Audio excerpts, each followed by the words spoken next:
Do you want to build a robotic arm like this? My arm was paralyzed, so we built this.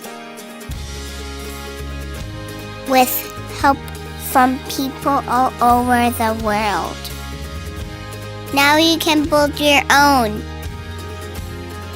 As kids, we can do anything. You can find us at ourkidscandoanything.com. Here, you will find instructions and step-by-step guides.